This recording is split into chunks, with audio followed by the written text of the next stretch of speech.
Se, miten tällä hetkellä yritykset ja organisaatiot on, minkälaiset niiden rakenteet on siihen, että kehitetään jotain uutta, innovoidaan, tai pelkästään se, että miten tuotetaan nykyisiä palveluita, niin siihen tarvitaan iso muutos. Sinne tarvitaan sitä asiakaslähtöistä ajattelua, ja aidosti se asiakaslähtöinen ajattelu ei ole välttämättä mitään sen kummempaa muuta kuin sitä, että kysyttäisiin sitä miksi-kysymystä silloin, kun lähdetään miettimään jotain uutta, sen sijaan, että kysyttäisiin vaan, että mitä me tehtäisiin tai mitenkä me se tehtäisiin.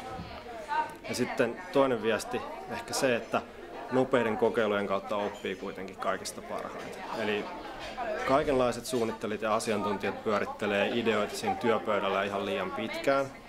Ja itse asiassa se, että niitä altistaa ihmisille ja törmäyttää ihmisiä oikeissa tilanteissa, niin se on aina mahtava oppimisen paikka. Että melkein jopa voisi toivoa, että epäonnistuisi useammin, koska se on yleensä paikka oppia sitä kehittämistä varten älyttömän paljon. Nämä oli ehkä ne kaksi ajatusta ja sitten se, että kehittämisen kulttuurin pitää muuttua.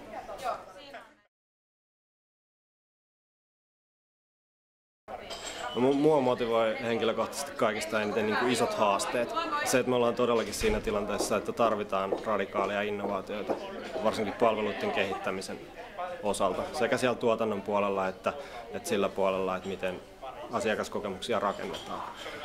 Ja palvelumuotoilussa on myös tosi inspiroivaa ja motivoivaa se, että saa tehdä ihmisten kanssa töitä. Että se on semmoista, se ei todellakaan ole yksin suunnittelua, vaan se on aina mielenkiintoista mennä uudelle toimialalle ja lähteä yhdessä tunnistamaan ja ratkaisemaan ongelmia niiden ihmisten kanssa, joille se on arkea.